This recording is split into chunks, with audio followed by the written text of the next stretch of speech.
Nous devons ensemble avoir conscience que nul autre que nous-mêmes ne viendra sauver notre nation et que cela exige de chacun de nous une mobilisation tous azimuts. Peuple congolais, il est temps de nous lever, de nous serrer les coudes et d'agir pour défendre notre patrie, notre intégrité territoriale et l'intangibilité de nos frontières.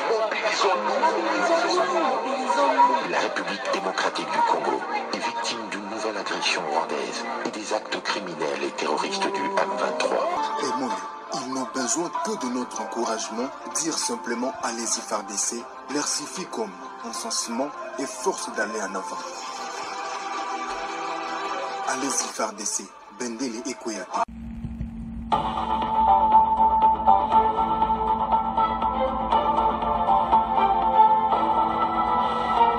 Bonsoir, bonsoir, bonjour, c'est Congo News 24. Bande Konanga, comme toujours avant de commencer notre émission, nous disons merci à Dieu. Nous disons merci à nos chers abonnés et téléspectateurs qui nous suivent partout dans le monde et en RDC. Bande Konanga, soyez les bienvenus. L'émission Nabisoto Sola ensemble, Masolo Yamboko.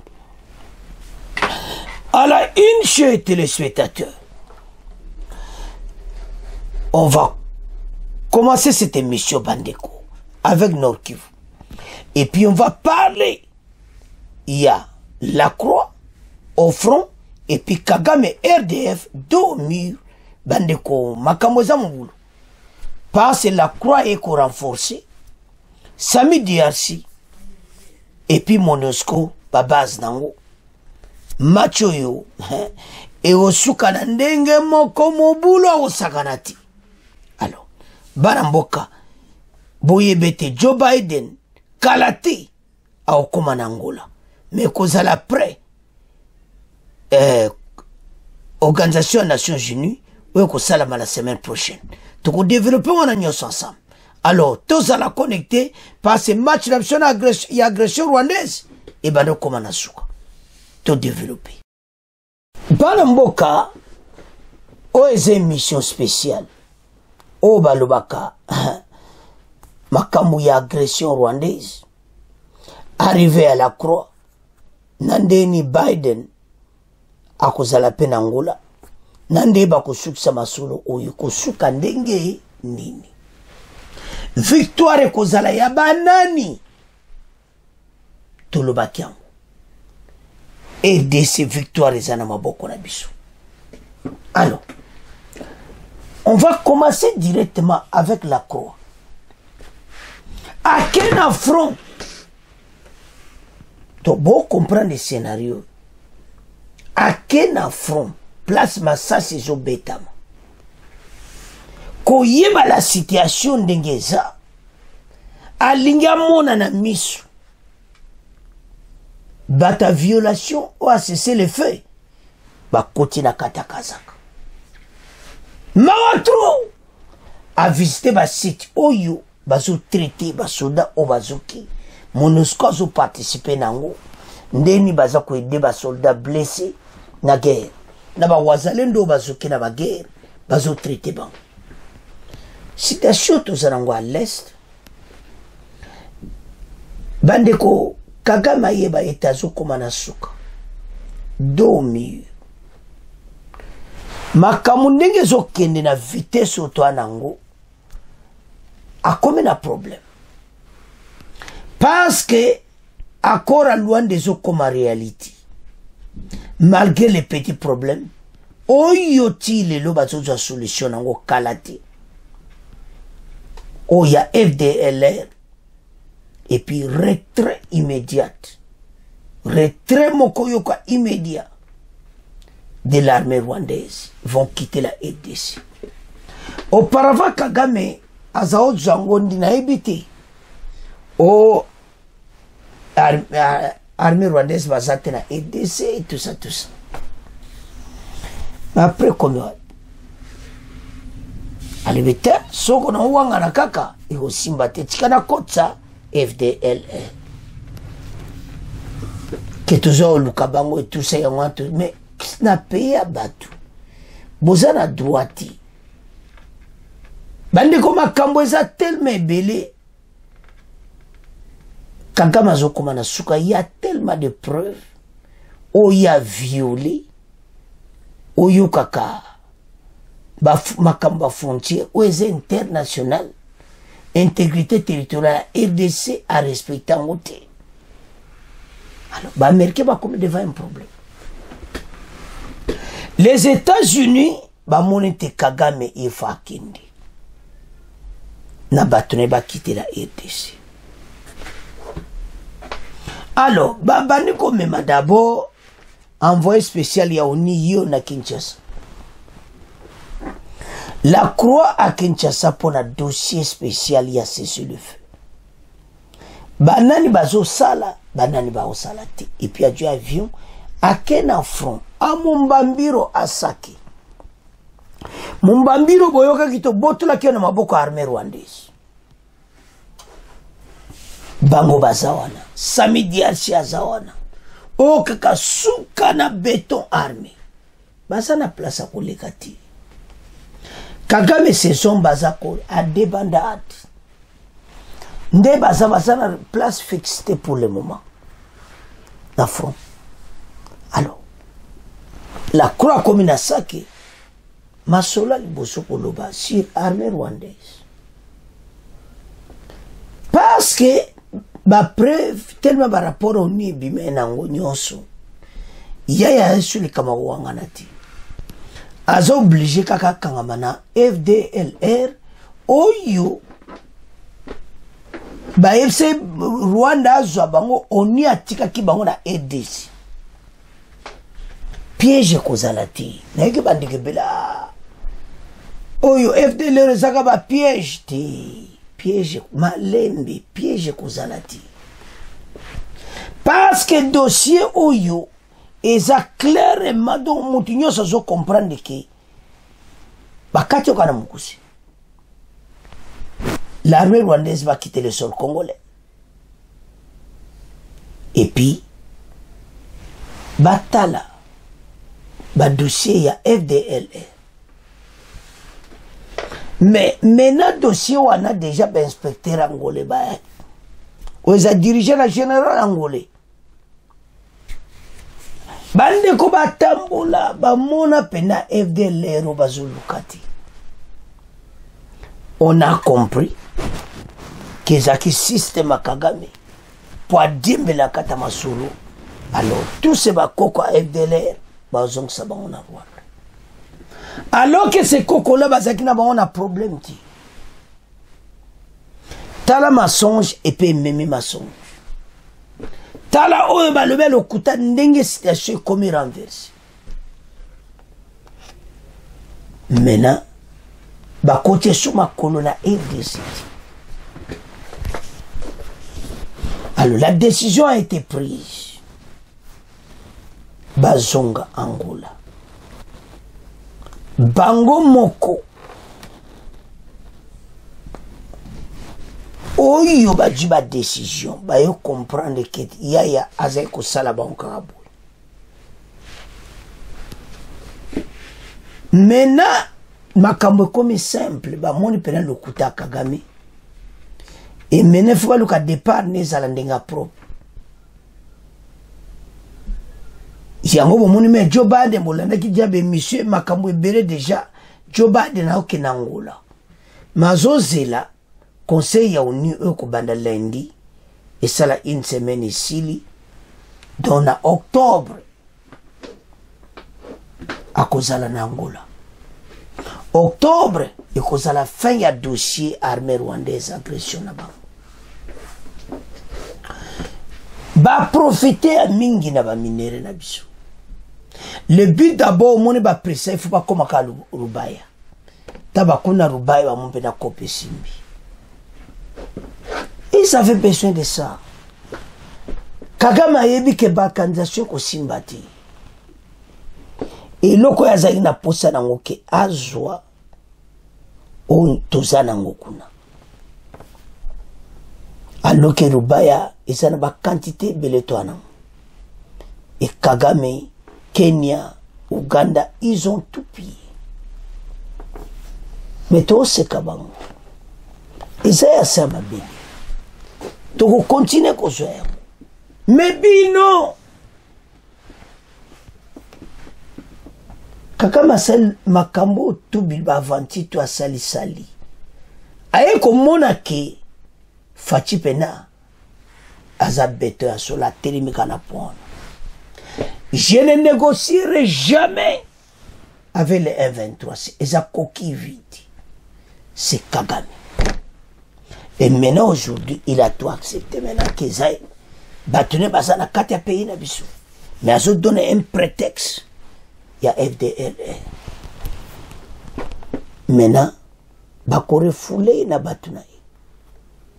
Alors, suite à la situation, Oyo, tout le monde qui a mis na faveur na biso.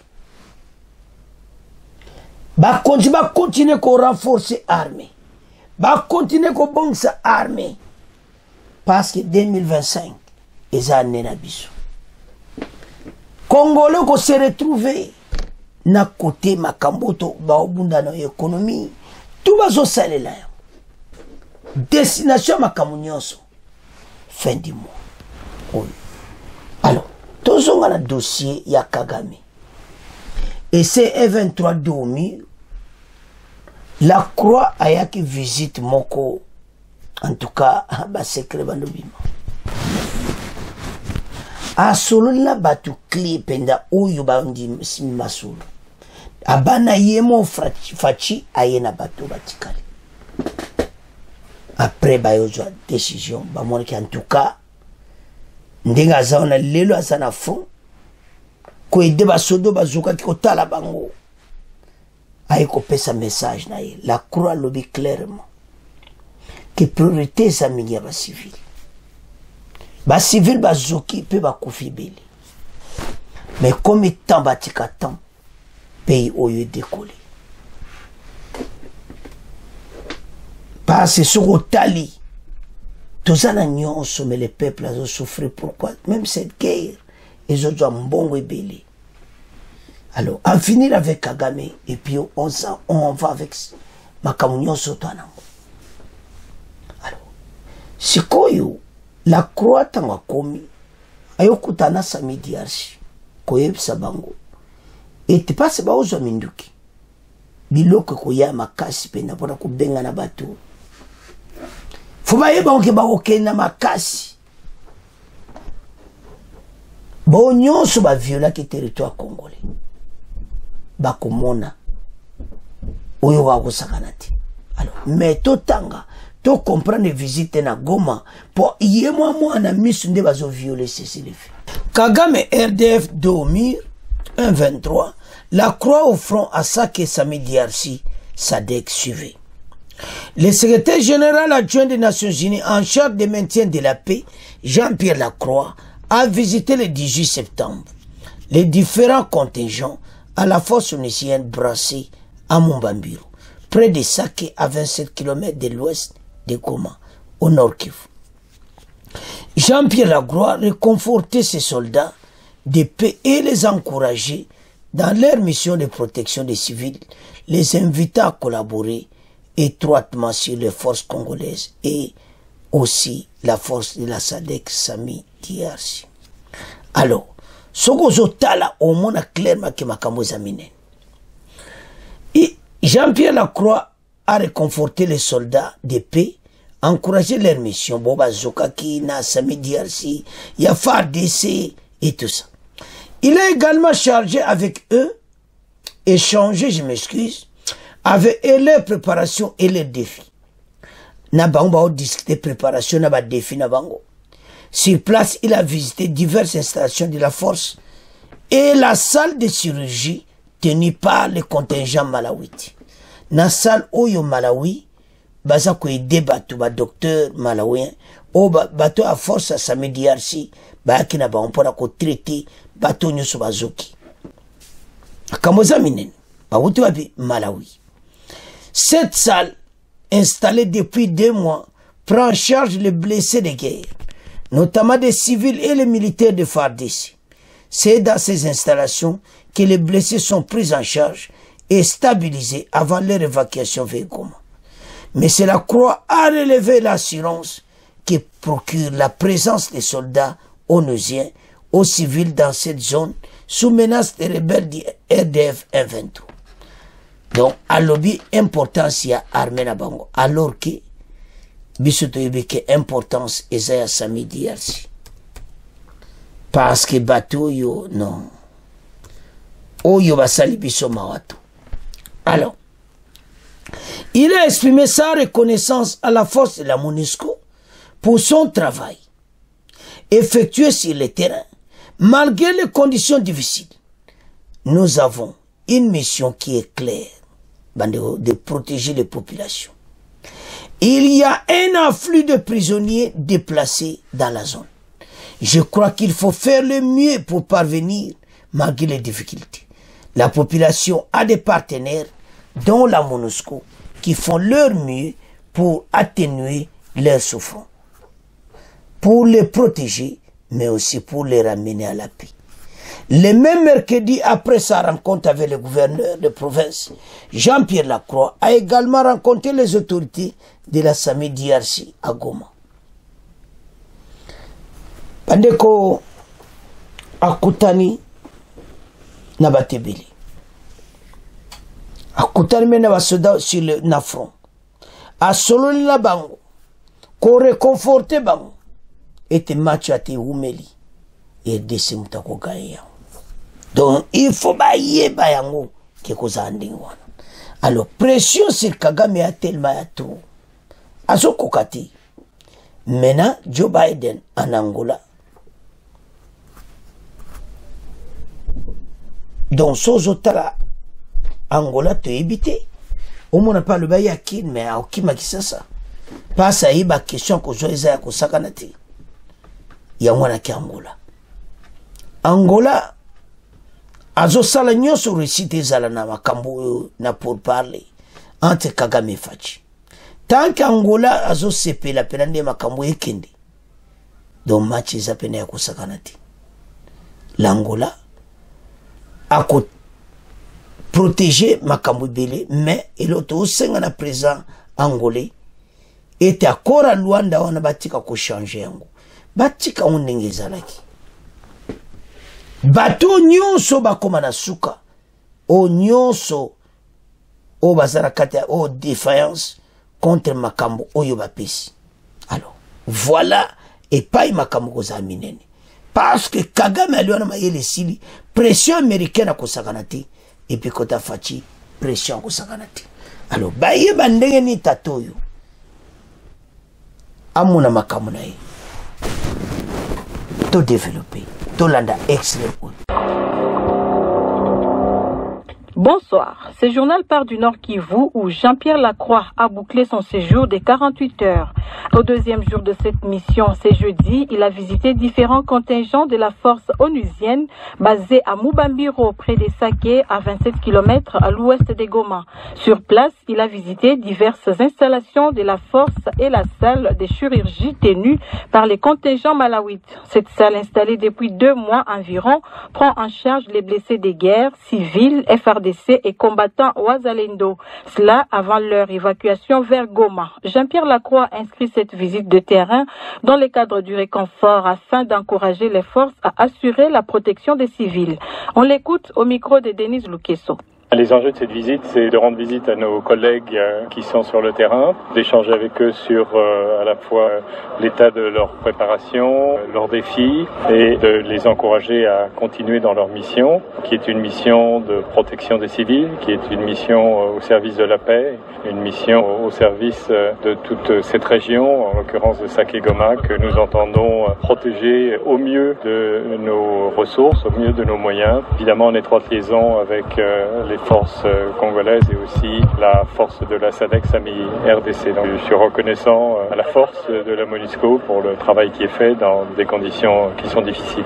La présence de cette force, ça peut rassurer la population de Goma et de Saké, endurée par les rebelles de M23? C'est l'objectif, bien sûr, parce que nous avons une mission qui est de protéger les populations. Il y a un afflux de personnes déplacées dans cette zone. Je crois qu'il faut faire le maximum pour y parvenir, malgré les difficultés. La la population a des partenaires, la MONUSCO, qui font de leur mieux pour atténuer leurs souffrances, les protéger et aussi tout faire pour ramener la paix.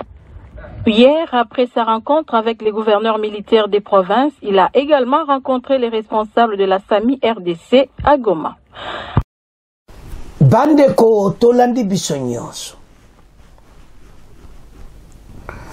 En tout cas, la croix a commis na place d'installation na Malawi. On doit traiter basodo bazuki.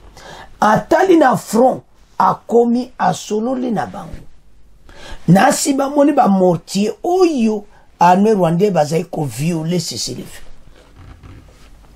Arrivé no monde ba vaninye. Batiki bitumba. Taw ya okende kaka. Bangona baye. Toyibi bango. Baye te makambo suka suka. Soki bazo respecter ti. Et ko sukela ne bango mabi.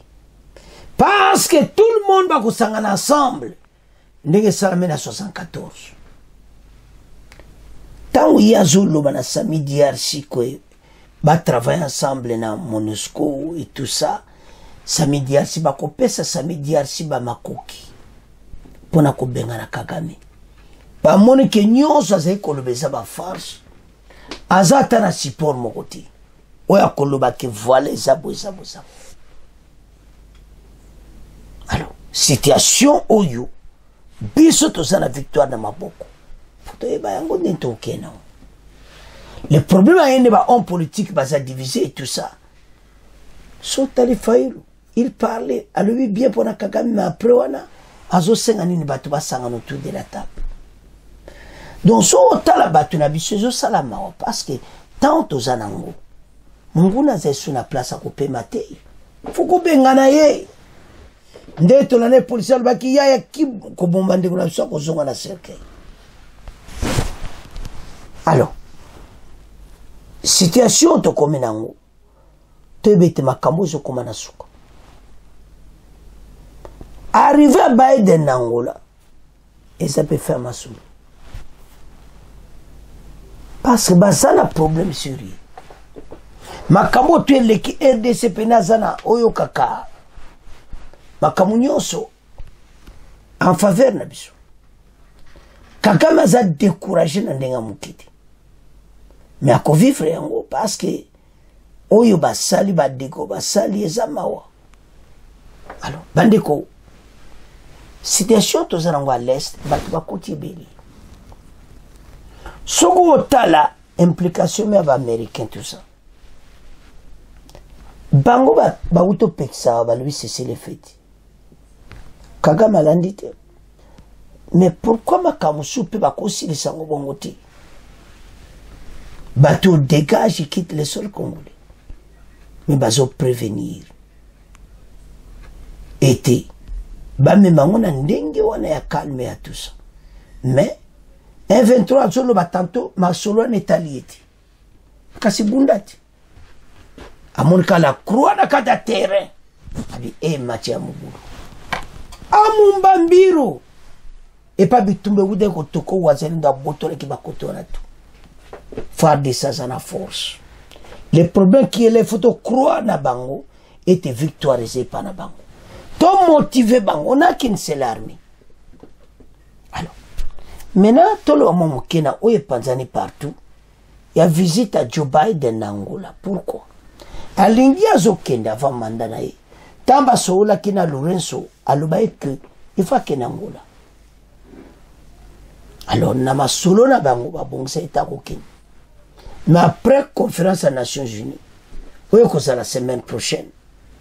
Bon monde après wana akokende na Angola. Processus ya Luanda ngone za utambula. Donc tala ba dossier en place à autre décision. Mais Kagame ko souffrir soko azoyokati. Azo batune na kimia. Abimisa bango malembi. Parce que tokotika lisu bango tanti. Alors, asola la bango toile. Baki. Pense sur la situation yewumeli. entre temps baza kopiye baminere na biso ya l'est. eloko tosengeza union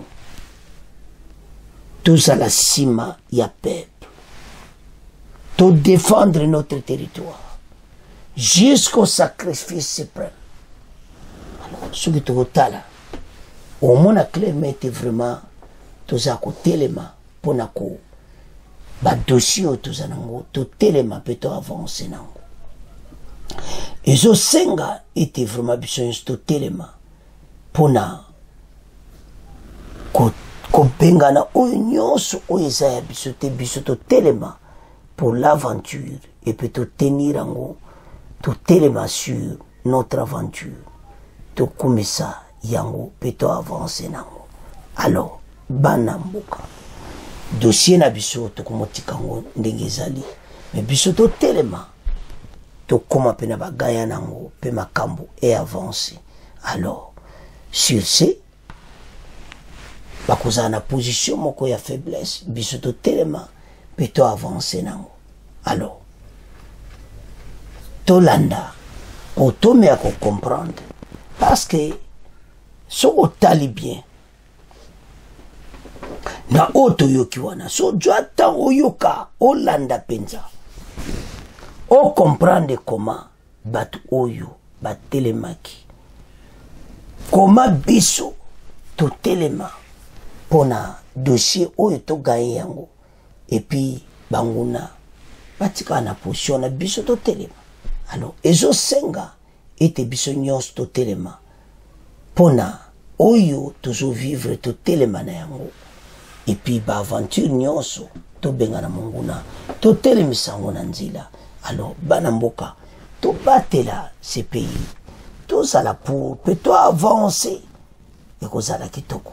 Alors ezosenga ete bato nyonso baparcourir yango e biso totikali totelema nsima ya FARDC.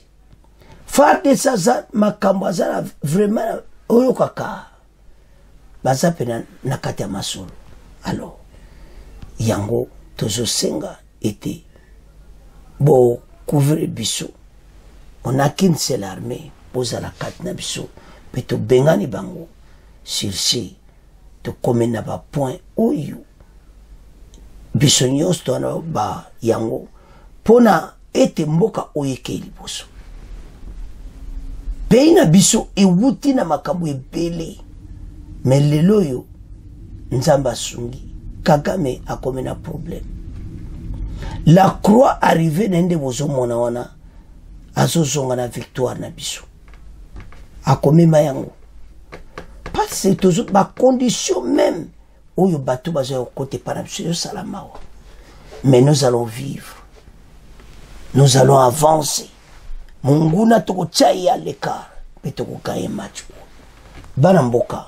En tout cas la croix na kataboma ndeto landi aza vraiment na kati ya bulu.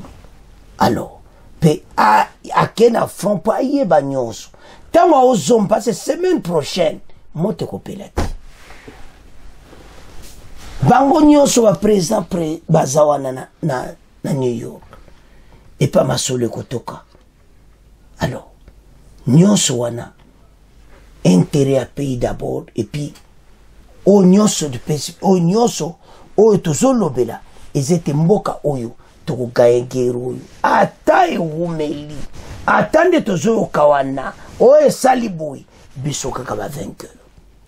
Bandoki ya Congo bazo continue kokende kuna bakozonga ti so ba mayele il est temps. Et puis renfort bozo mona pression ezali kola Kagame na ndenge bomoni la croix ye na ndenge Biden azokende Angola Kagame aza devant un problème akoma na situation moko difficile mais accepter mbangu makambo yo parce que Kagame aza na problème so asala mba passe meneza lokola nani oyo azokende kuna na Angola awa la croix alia pour ba coincer ye na nyonso yaza kosala.